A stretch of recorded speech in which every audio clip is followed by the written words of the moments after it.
estamos poniendo. Pero cuando vamos a través de la palabra, nos damos cuenta que no solamente somos nosotros los que nos encontrábamos en esa situación, sino que a través de lo largo y ancho de la Escritura vamos a encontrar a personas que caminaron junto a Jesús, que caminaron con el Señor, que fueron instruidos a los pies de Él, del mejor maestro, y sin embargo en algún momento dado lo traicionaron, en algún momento dado lo negaron, en algún momento dado también se pusieron pico a pico con el maestro, en algún momento dado ellos no fueron convertidos, fueron solamente seguidores del maestro. Y que eso también suscita hoy en día en nuestro tiempo, a su nombre, y que verdaderamente pueda a nosotros decir, pues bueno, si esto suscitó en el tiempo de Jesús, si esto pasó en la época de Él, imagínense ahora en el tiempo en el cual nosotros nos encontramos viviendo. Imaginémonos ahora en esta situación en la que estamos viviendo una ola de violencia, una ola totalmente mala, por así decirlo, porque es una generación mala, como dice la palabra del Señor, y que cada día va a ir tomando, amados, más violencia, cada día va a ir tomando más fuerza. ¿Para qué, amados? Para que muchos de nosotros verdaderamente podamos decir, bueno, ya no sigo más, no continúo. La Biblia dice que el reino de los cielos sufre violencia, y solo los violentos, no valientes, violentos los arrebatan. Y hay que ser violentos en muchas cosas, amén, amados hermanos, dentro de la obra del Señor. A veces somos violentos para irarnos, somos violentos para otras cosas, somos violentos, amados, para cosas que muchas veces no edifican, pero no somos violentos para lo que en realidad el Señor quiere que seamos. La Biblia registra una historia tan interesante, y yo quiero que usted vaya conmigo a la Biblia en el libro de Lucas, amén, y que podamos ubicarnos en el capítulo 22, el verso 31 y 32 de Lucas, y luego Marcos capítulo 9, el verso 31 y 32 también, porque quiero hablarte de algo más muy interesante, de una historia de un hombre que, a pesar de que caminó con el maestro, a pesar de que estuvo siendo instruido a los pies del mejor maestro, sin embargo, él todavía no había sido convertido. Él todavía no había sido convertido, a pesar de que estaba caminando con el maestro. Óigame bien, el maestro le hizo el llamado a seguirle, y él tomó la determinación de seguir al maestro. Él todavía no había sido convertido. Lucas capítulo 22, versos 31 y 32 dice allá la palabra del Señor, que leemos orando al Padre, al Hijo y a su Santo Espíritu. ¿Cuántos dicen amén? Amén. Simón, Simón, ¿verdad? He aquí Satanás os ha pedido, ¿para qué? Díganlo fuerte, ¿para qué? Para zarandearos como a trigo. ¿Sí o no? Pero yo he rogado por ti, que tu fe no falte.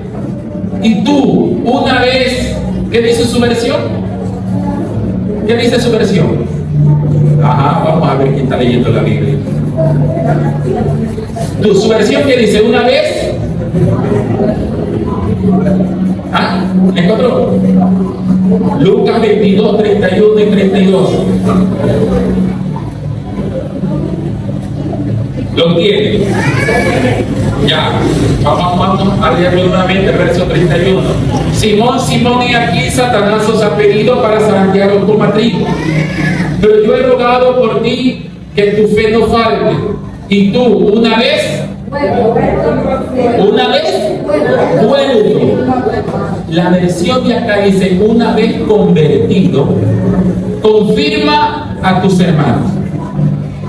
Marcos capítulo 9, versos 31 y 32.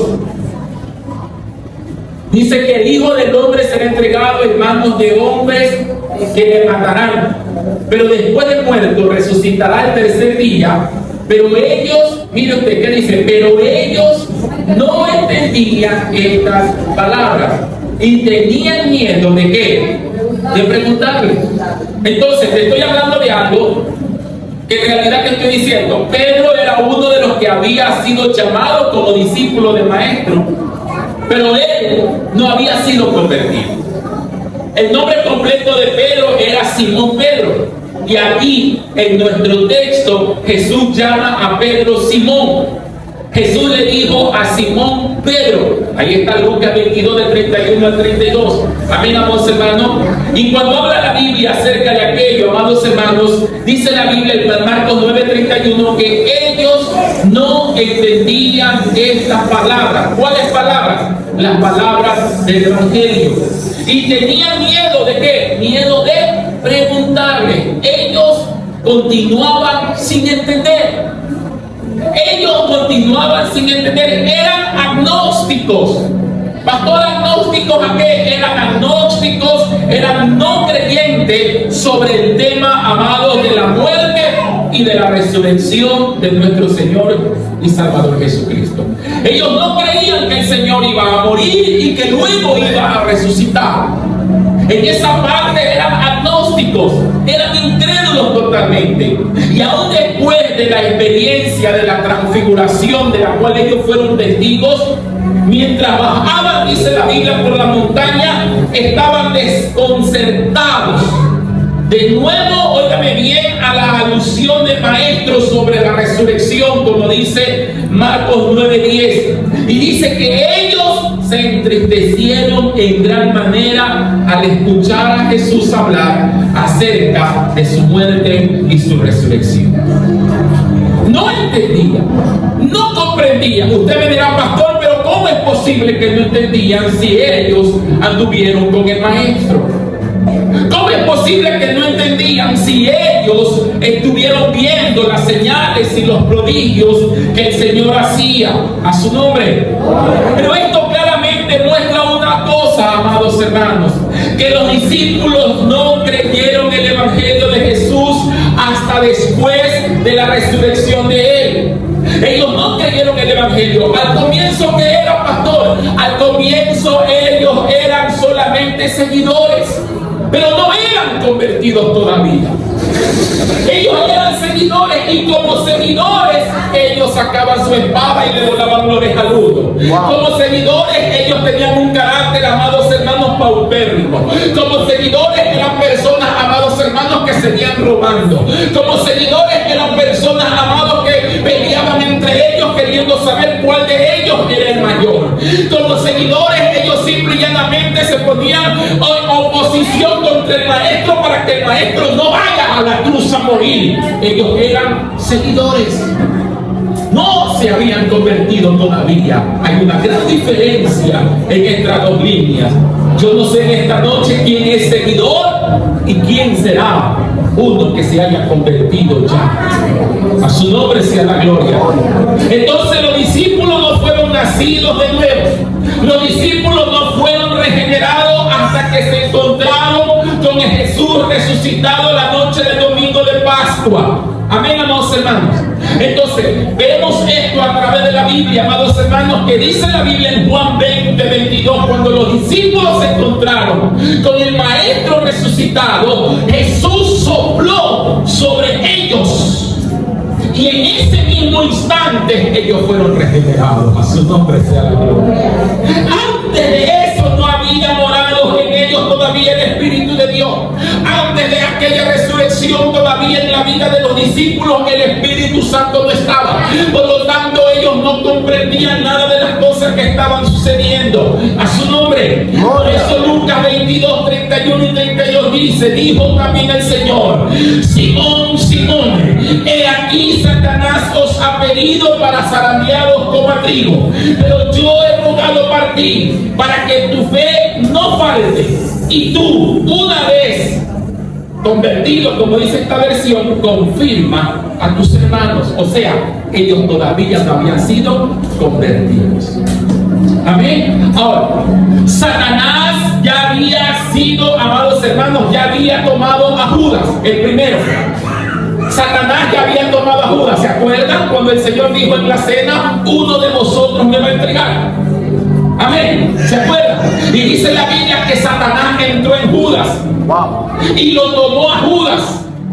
Escamado, tú no tienes que darte cuenta, tu enemigo no va a estar afuera, tu enemigo estará dentro de la casa. Gloria a Dios.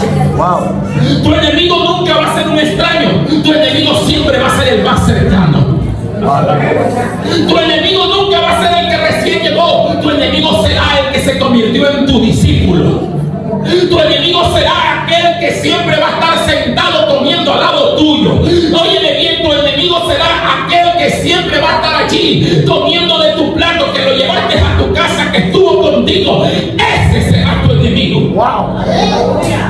No va a venir de otro lado. Judas era el tesorero. Judas era aquel que llevaba la contabilidad del maestro. Judas no era cualquier pelele. Judas era aquel que estaba al lado del maestro. Conocía las necesidades del maestro. Conocía las necesidades del grupo. Judas sabía cuánto había en el arca. Judas sabía, y Judas estaba robando. Y el Señor también sabía que Judas le estaba robando. Pero una de las cosas que hizo el Señor, no lo condenó. Una de las cosas que hizo el Señor, no lo avergonzó. Una de las cosas que hizo el Señor, no lo criticó ante los demás discípulos. Solito lo dejó. Juan, evangelio que presentó el Señor Jesucristo, es diferente al evangelio que tenemos ahora. Es diferente al evangelio que estamos viviendo en este tiempo, porque el evangelio que vivimos en este tiempo es un evangelio de acusación. El evangelio que vivimos en este tiempo es un evangelio de condenación. Condenamos a una persona porque se puso tal pantalón. Condenamos a una persona y a un hombre porque se hizo una raya aquí. Condenamos a fulano de tal porque de repente se hizo no sé qué cosa en la cabeza. Y estamos más preocupados en ver cómo se viste, en cómo está su alma. A su nombre la gloria. A su nombre la gloria.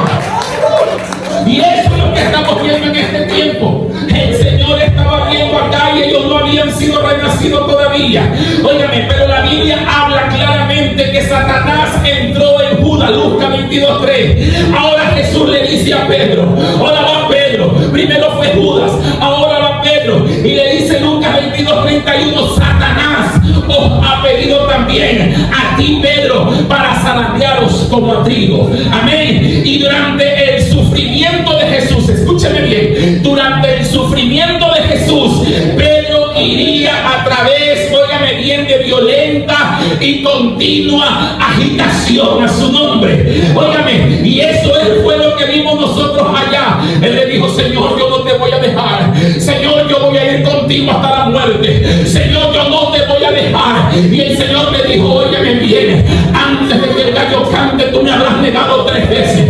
Antes de que el gallo cante, tú te habrás salido a carrera. No, Señor, yo no voy a hacer aquello. Y de repente lo tomaron preso al maestro. Ninguno de los discípulos estaba, pero él estaba de lejito, siguiéndolo. Y mientras se acercaba donde estaba la multitud calentándose, la gente decía, oye, pero tú también eras uno de ellos. No, yo no soy uno de ellos. Y se fue a carrera. Y más allá de otro grupo, tú también eras uno de ellos. No, tú eres uno de ellos, porque tu acento lo delata. Y cuando se acordó, el gallo cantó, se acordó lo que el maestro le había dicho. Amén, amados hermanos. Pero la gran diferencia entre Pedro y Judas es que Judas se ahorcó. Pedro lloró amargamente. Wow. Pedro se arrepintió. Pedro recién allí tuvo un convertimiento genuino. ¿Cuánto le da la gloria al Rey de Reyes, a su nombre? Entonces el Señor le había hablado, pero yo he orado para que tu fe no falle. Jesús oró, óigame bien, que la fe que tenía no le fallara. La fe inicial de Pedro, amados hermanos, esa fe antes de la fe. Es una fe antes de la fe. Esa fe inicial, es decir, la iluminación antes de la conversión. Porque para que tú seas convertido, tiene que llegar a tu vida la iluminación. Y una de las iluminaciones que fue en la vida de Pedro, amados hermanos, fue cuando dice Marcos capítulo 16, verso 16, cuando le vino la iluminación a Pedro. Cuando el Señor preguntó, ¿y vosotros quién decís que soy yo? Pedro dijo, tú eres el Cristo, el Hijo del Dios viviente. Y el Señor le dijo, bienaventurado eres Simón Pedro, hijo de Jonás, porque no te lo reveló ni carne ni sangre, sino mi Padre que está en los cielos. Y yo también digo que tú eres Pedro, y sobre esa roca edificaré mi iglesia y a ti te daré las llaves del reino, para que todo lo que atares en la tierra sea atado en los cielos, y todo lo que desatares en la tierra sea desatado en los cielos. A su nombre. Él recibió primero una iluminación. Fue iluminado en cuanto a la verdadera identidad del maestro. Esto le pasó como a Nicodemos. Nicodemos también fue iluminado. Por eso fue que Nicodemos fue ante Jesús de noche, y cuando estuvo allá conversando con Jesús, óigame bien, Nicodemos mismo le dice: sabemos que has venido de Dios como maestro. Lo reconoció como maestro. Pero Nicodemos todavía no había sido convertido. Nicodemos solamente, óigame bien, había recibido la iluminación. Por eso él fue a sacarse esa espina. Por eso él fue a tener un encuentro personal con el maestro. Hay gente que dice que no, que Nicodemos ahí cogió y se repitió. Todavía no. Nicodemos fue a tener un encuentro con el maestro porque había sido iluminado, pero todavía no había sido convertido. ¿Sabe cuándo, óigame bien, él fue convertido? No, óigame, Nicodemos fue convertido cuando Jesús murió en la cruz del Calvario. Porque mientras que no moría Jesús en la cruz del Calvario, Nicodemos había sido iluminado. Él no podía demostrar su fe abiertamente porque él pertenecía al Sanedrín. Él no podía demostrar su fe abiertamente porque él pertenecía a la alta alcurnia, a la gente más portentosa en aquel entonces. Era un hombre elocuente, era un maestro, era un rabino, no era cualquier pelele, era alguien que verdaderamente la gente respetaba, y por lo tanto él no podía demostrar su fe abiertamente, pero él fue iluminado. Por eso fue a Jesús de noche, para que nadie lo vea. Se acercó a hablar con él, fue iluminado. ¿Sabe cuándo fue convertido? Cuando él demostró su fe abiertamente. ¿Y cuando demostró su fe abiertamente? Cuando Jesús murió en la cruz del Calvario. ¿Y sabe por qué? Porque fue allí, junto a Jesús de Arimatea, que él pidió el cuerpo del maestro para bajarlo de la cruz y enterrarlo en un sepulcro nuevo. A su nombre sea la gloria. No le importó lo que dijeran los demás. Ahí vino su convertibilidad. Amén. Pero primero fue iluminado. Tú no me puedes venir a decir a mí: ah, no, pastor, es que todavía no. Ya está siendo iluminado.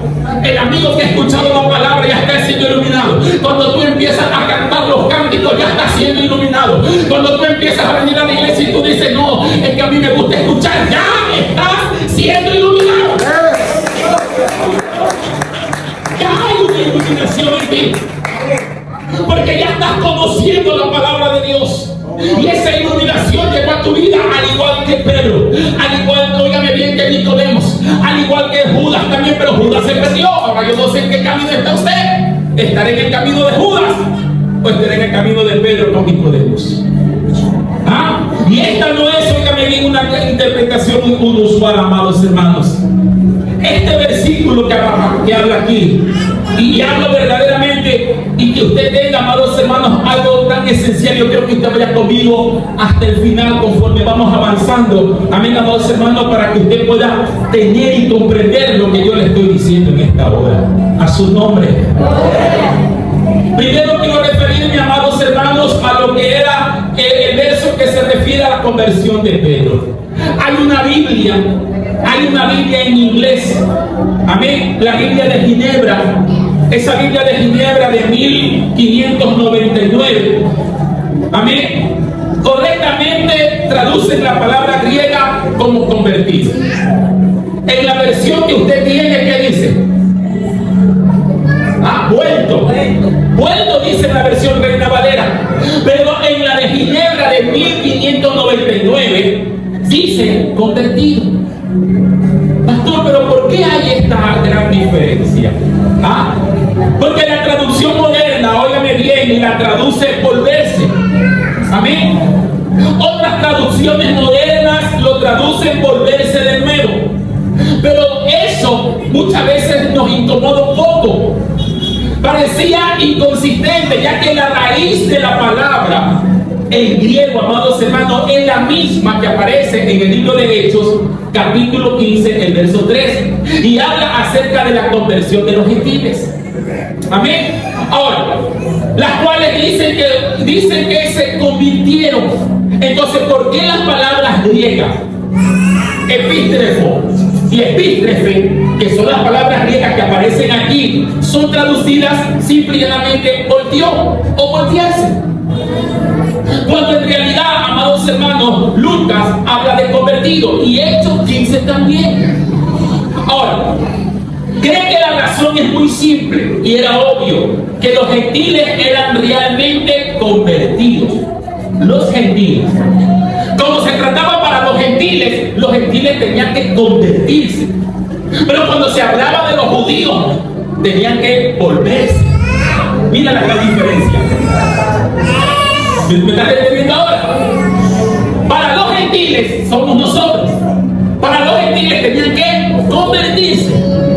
Para los judíos tenían que volverse, porque se habían desviado del camino. Amén. Entonces, ¿qué hace la interpretación? La interpretación al momento de traducirla solamente pone volverse, pero sin hacer referencia que estamos hablando de dos nacionalidades, de dos grupos de personas, los gentiles y los judíos. Para los judíos era volverse.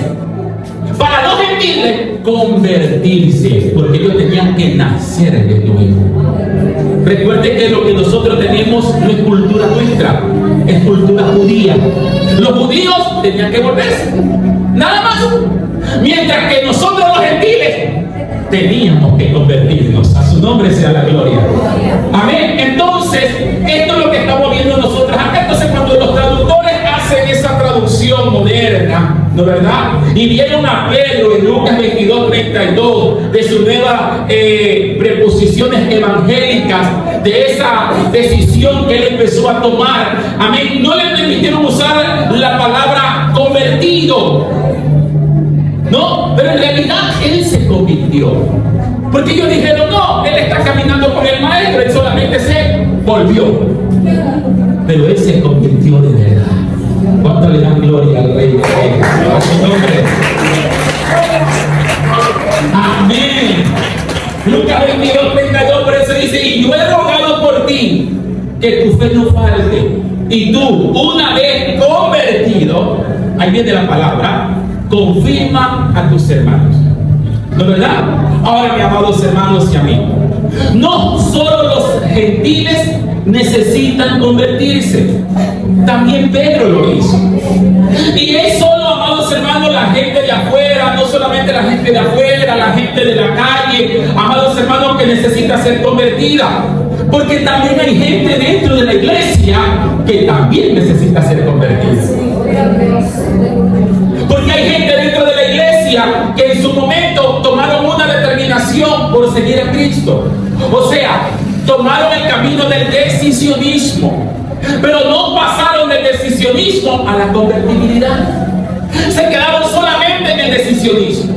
Y cuando la gente o los cristianos se quedan en el decisionismo, en la vida de ellos no hay lo que dice aquí el Señor. Y tú, una vez convertido, confirma a tus hermanos. O sea, ve y enseña, ve y instrúyele. Pero usted se da cuenta dentro de la iglesia que el que hace este trabajo, ¿quién es?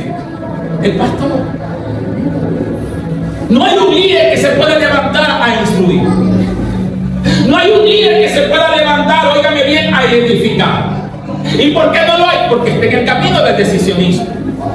No ha pasado del decisionismo a la convertibilidad. Y ese problema lo tiene casi el 99.9% de los cristianos dentro de la iglesia. ¿Por qué lo digo, pastor? Porque sencillamente no toman responsabilidades dentro de la iglesia. Quieren que solamente el pastor haga todo, que el pastor dé discipulado, que el pastor solamente predique, que el pastor salga a evangelizar, que el pastor organice todo, que el pastor es pastor. El pastor no pare, los que paren son las ovejas. El pastor pastorea, el pastor se preocupa por dar pasto verde. A su nombre. ¿Quiénes son las que paren, las ovejas o el pastor? ¿Quiénes dan lana, las ovejas o el pastor? ¿Quiénes dan leche, las ovejas o el pastor? Pero nosotros, ¿qué queremos? Que el pastor haga todo. ¿Tú sabes desde qué edad yo estoy pastoreando? Desde los 26 años. Tengo 48 años hasta la actualidad. ¿Ya te imaginas tú cuántos años llevo pastoreando? Amén. Y por eso yo decía y les digo siempre, voy a pastorear hasta los 50, no voy a pastorear más. ¿Sí? ¿Tú sabes lo que produce ser pastor? ¿Tú sabes cuáles son las enfermedades que le dan al pastor? Derrame cerebral, arritmia cardíaca, infarto, ¿verdad? Sigo. ¿Ah? Trombosis, parálisis. ¿Y quién le produce eso? ¿Quién le produce todas esas enfermedades? Voltero, miren. Ahí, las ovejas.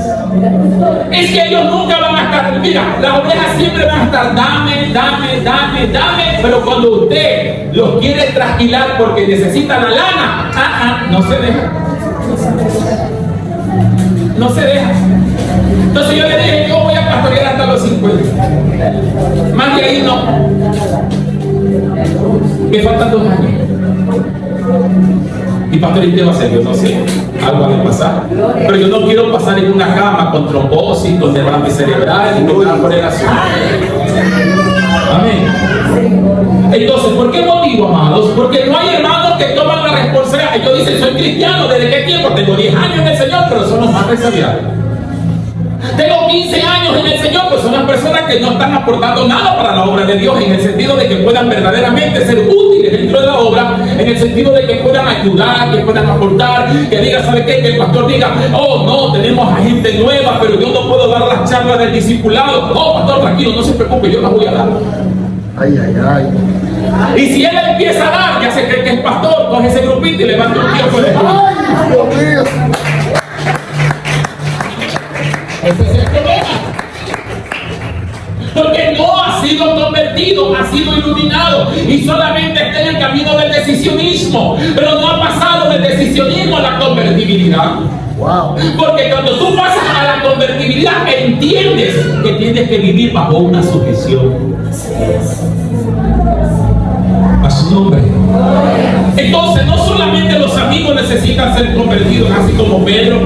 Hay hermanos dentro de la iglesia, bien amados hermanos, en esta noche, que necesitan ser convertidos. Jesús que dijo en Juan capítulo 3, verso 7, os es necesario nacer de nuevo. Amén.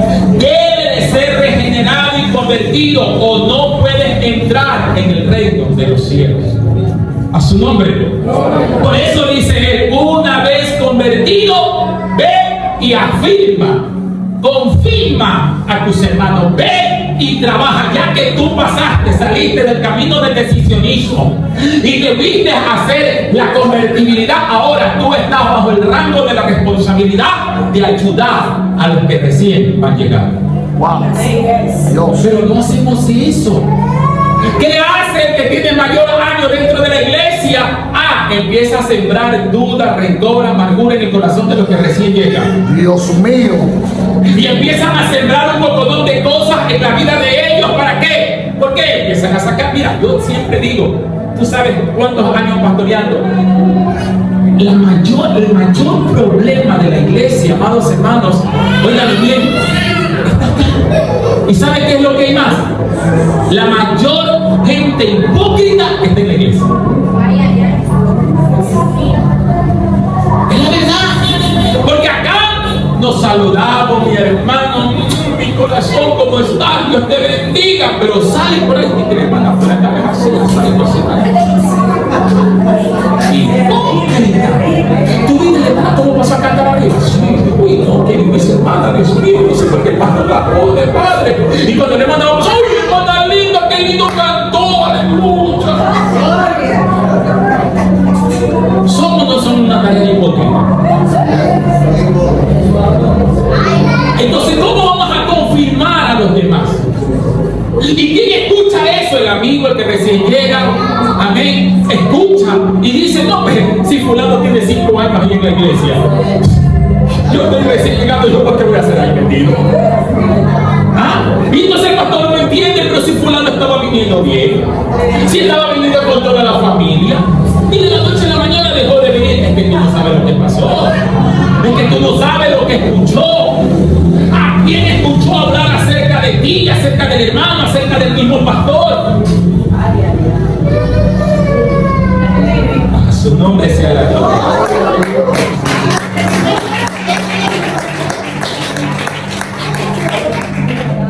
Entonces, cuando vemos nosotros, amados, este segundo punto y este segundo verso que vemos aquí muestra que nadie es convertido, amados hermanos, por seguir a Jesús.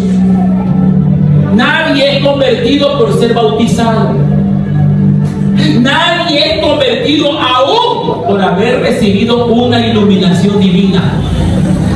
¿Cuándo uno es convertido entonces? Mira, en esta segunda lección que estamos viendo aquí, vamos a aprender acerca de la conversión de Pedro. ¿No es verdad? ¿Tú sabías que toda la liturgia que hacemos aquí dentro de la iglesia, liturgia, ¿saben lo que es liturgia? Todo lo que se hace aquí, el hermano que canta, el que lee la Biblia y toda esa cuestión, esa liturgia, ¿de dónde viene? ¿De dónde viene? ¿De dónde viene esa liturgia? Vamos, haga memoria. ¿De dónde usted la vio?